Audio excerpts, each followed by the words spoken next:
Desde su caballo, Kitbuka Noyan contempla el valle con los ojos de un hombre que ha conquistado medio mundo.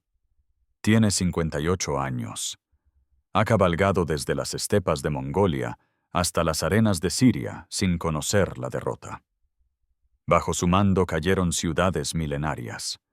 Bagdad devorada por las llamas, Damasco de rodillas, Alepo convertida en ceniza. A sus espaldas, 20.000 jinetes mongoles que representan la fuerza más letal que ha conocido el mundo medieval. Frente a él, en la llanura de Ain Jalut, el manantial de Goliat, un ejército mameluco que se atreve a desafiar al imperio que ha arrasado reinos enteros. Es el 3 de septiembre de 1260. El aire huele a hierba seca y al sudor de los caballos. El cielo es de un azul implacable, sin una sola nube que ofrezca sombra. El sol golpea sin piedad sobre las armaduras de cuero y las cotas de malla.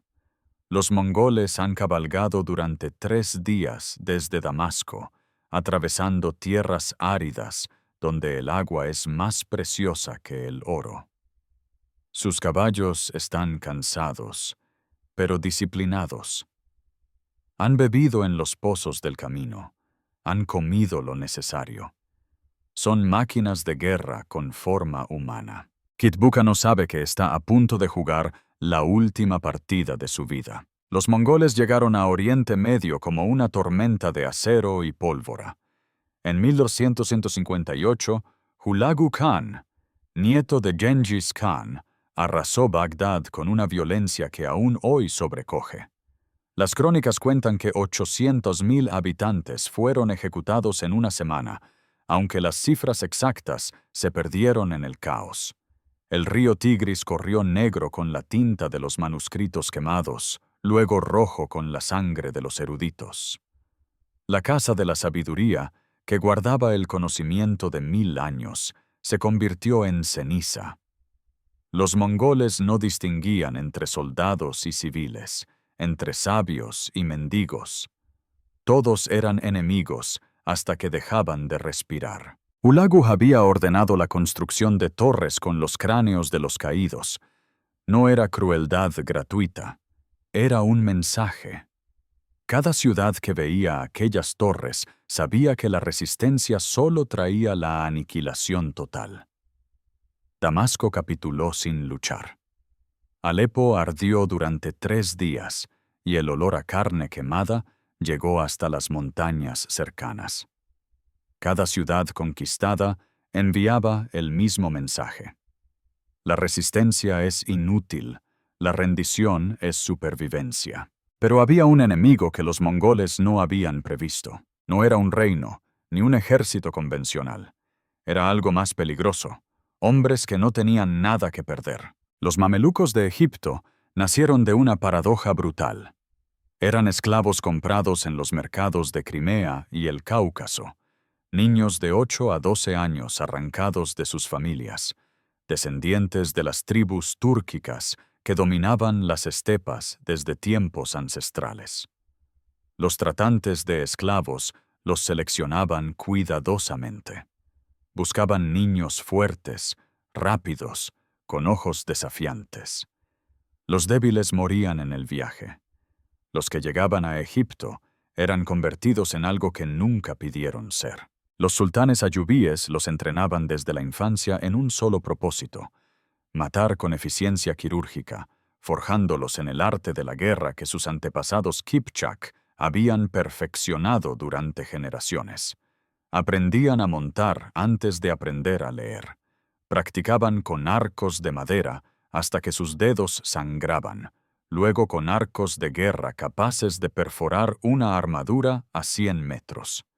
Les enseñaban a dormir en la silla de montar, a orientarse por las estrellas, a sobrevivir con una sola comida al día. Aprendían a disparar 3 flechas en 5 segundos desde un caballo al galope.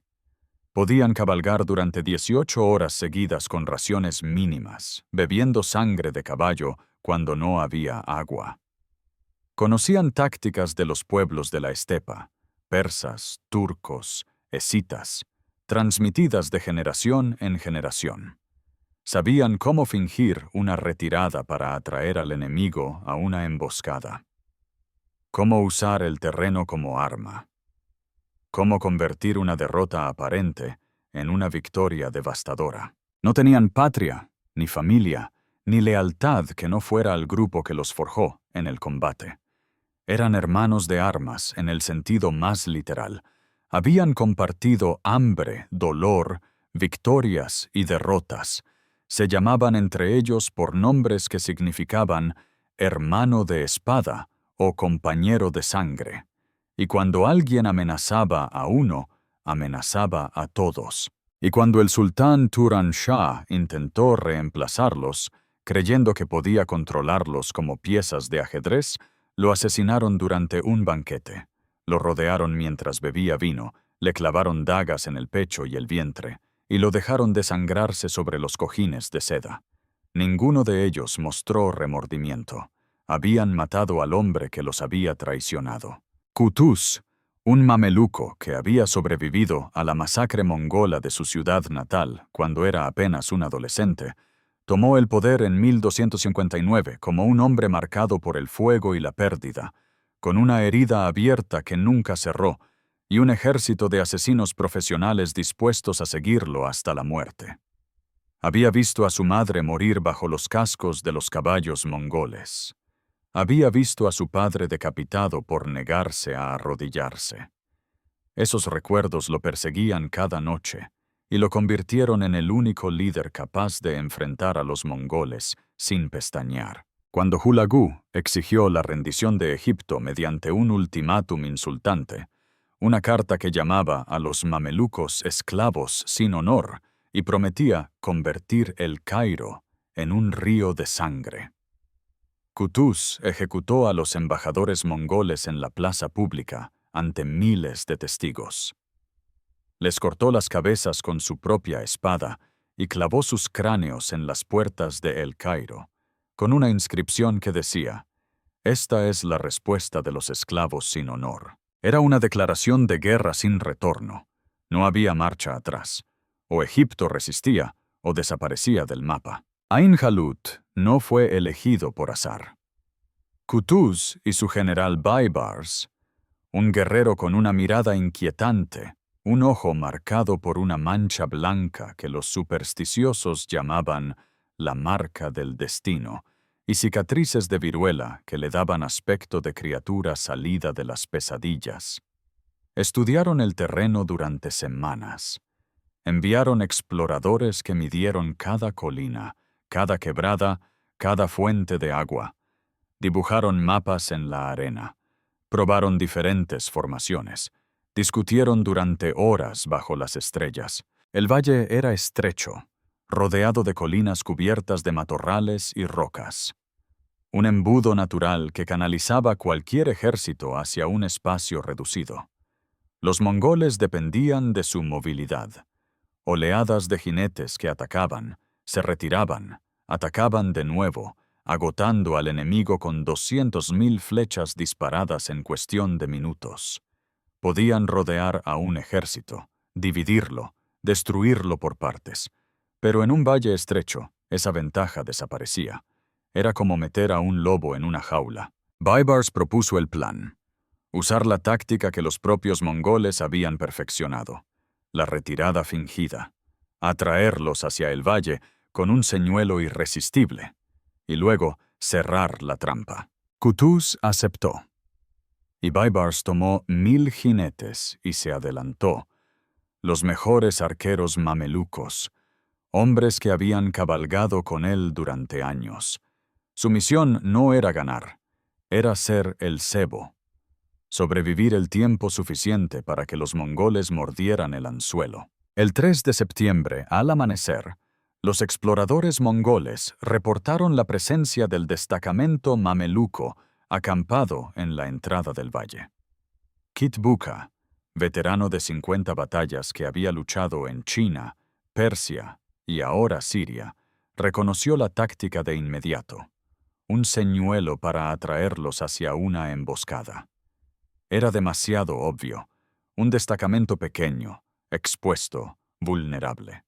Los mamelucos no eran estúpidos, sabían lo que estaban haciendo. Pero Kit Booka también sabía algo más. Los mamelucos no podían permitirse el lujo de retirarse. Egipto era el último bastión. El último reino musulmán que se mantenía en pie frente a la marea mongola.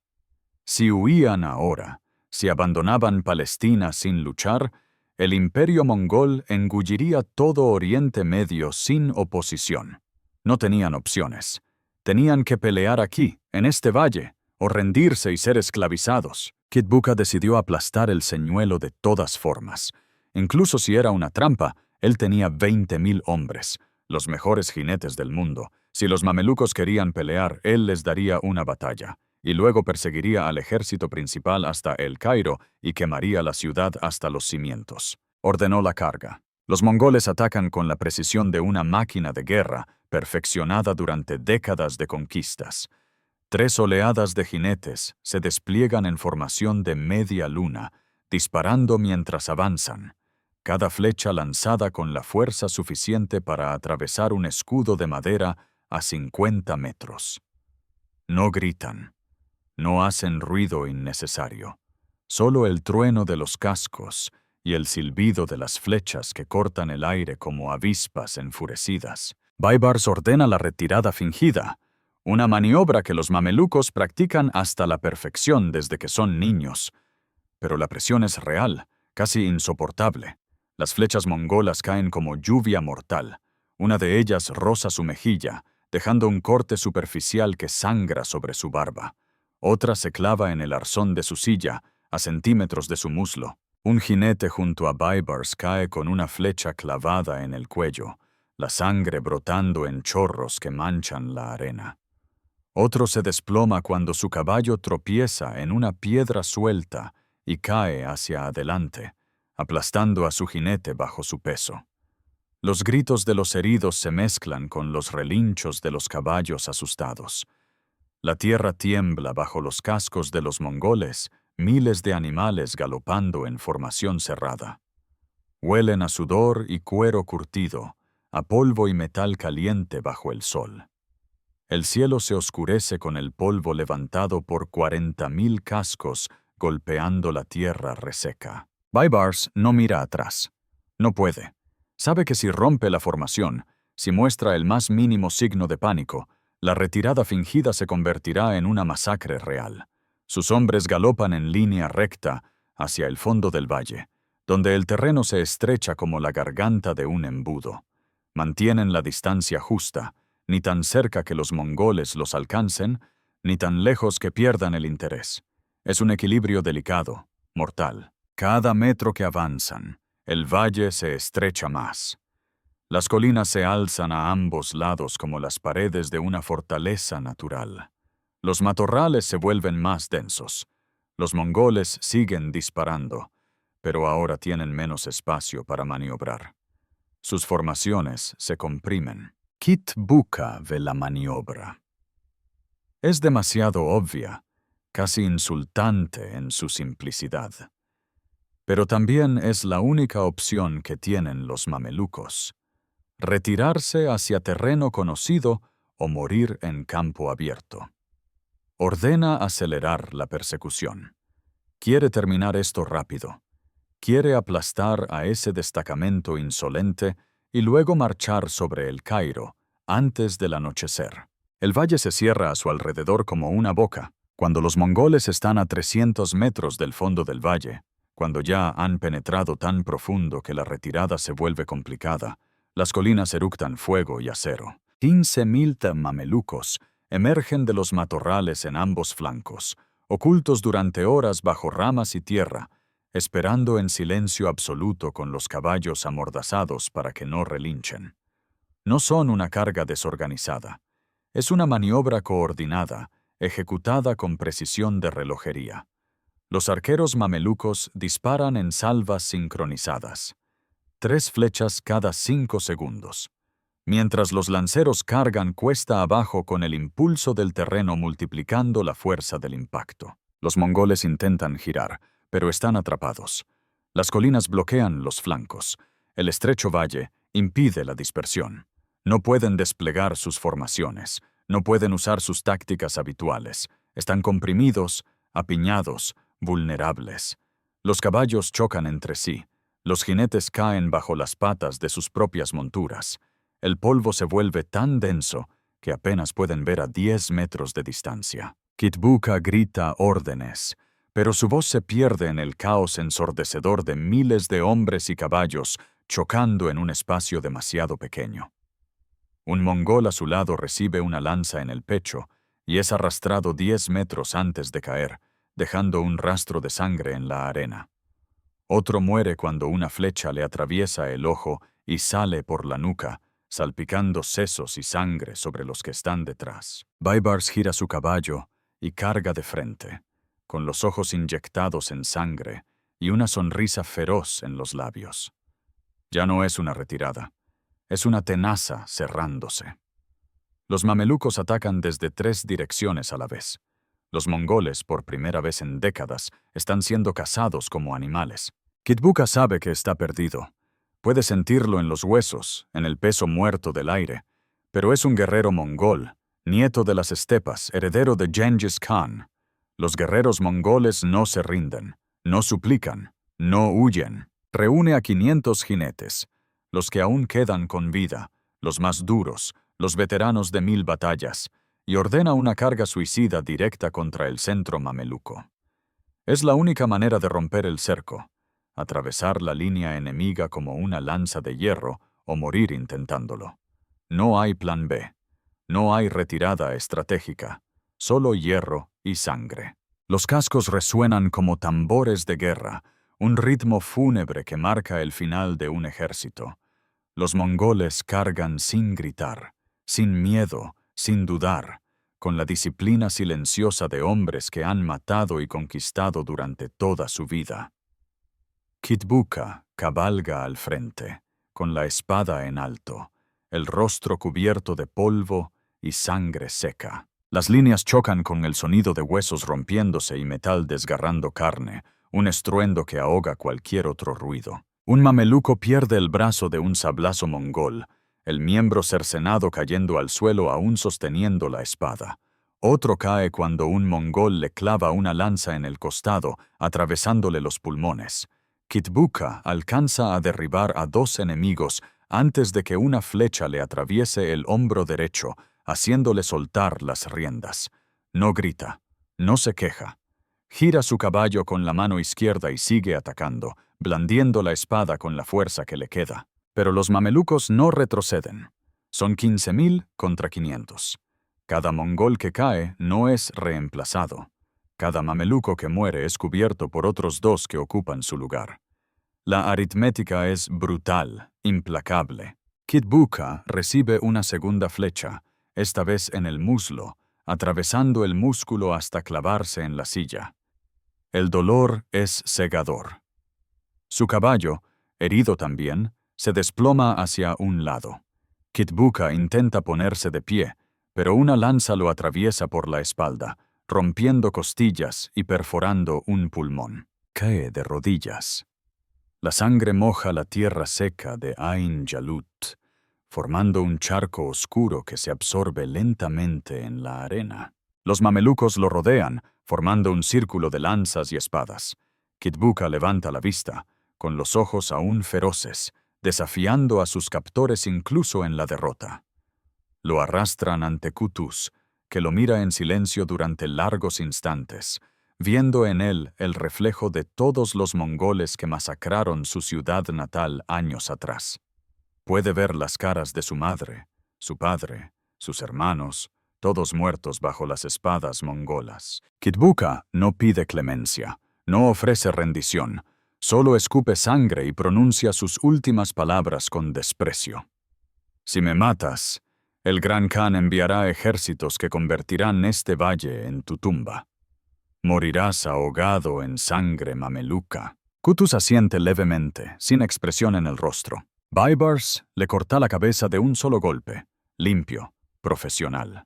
La cabeza rueda por la arena y se detiene mirando hacia el cielo azul e implacable. La victoria en Ain Jalut salvó a Egipto, pero no trajo paz a sus salvadores. 12.000 mongoles murieron en el valle ese día, sus cuerpos amontonados unos sobre otros en algunas partes, creando pequeñas colinas de carne y huesos. Solo 3.000 lograron escapar hacia Siria, donde fueron cazados por patrullas mamelucas durante semanas.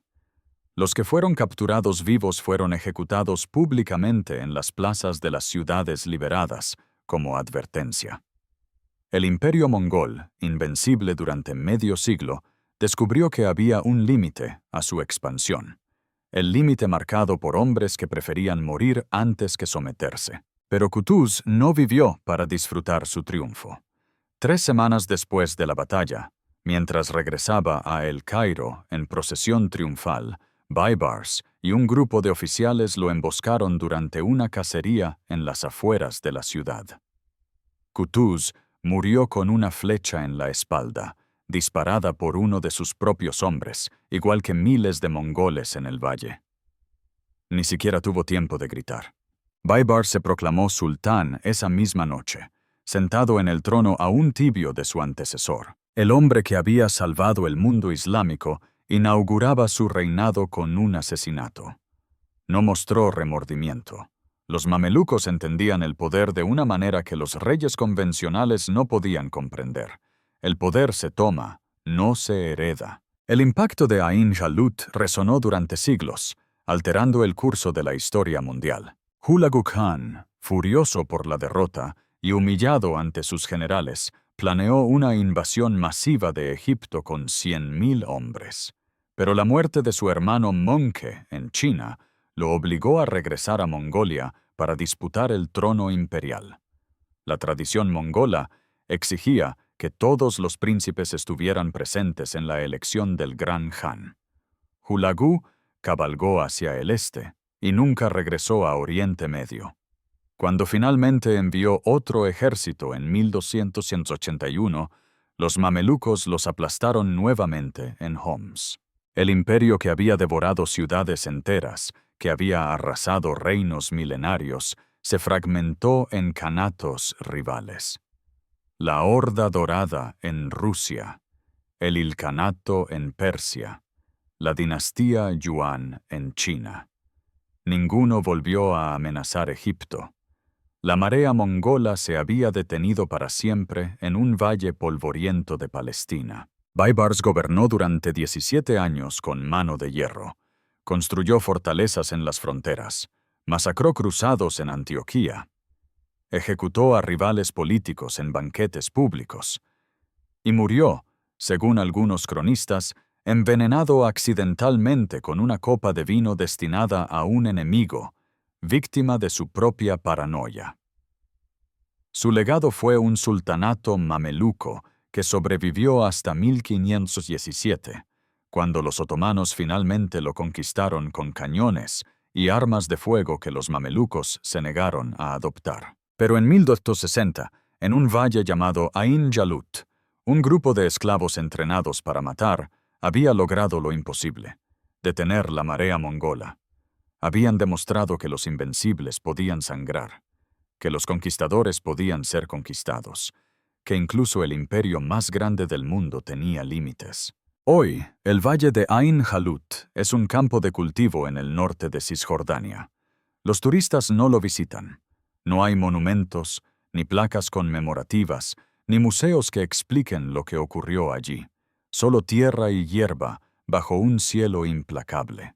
Los campesinos que trabajan la tierra a veces encuentran puntas de flecha oxidadas, fragmentos de armaduras, huesos humanos blanqueados por el sol.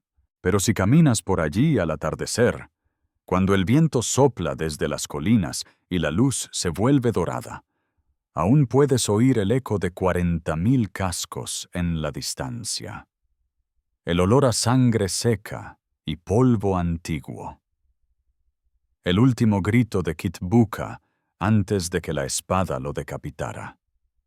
Las oraciones susurradas de los moribundos. Ain Jalut no fue solo una batalla. Fue el instante en que el imperio más grande del mundo descubrió que incluso los invencibles pueden sangrar. Fue el momento en que la historia cambió de rumbo. Y en ese manantial, entre los huesos blancos y las flechas oxidadas enterradas en la arena, el destino del mundo se decidió con hierro y sangre. El desierto no juzga, solo recuerda, y el silencio de los muertos es más elocuente que cualquier victoria.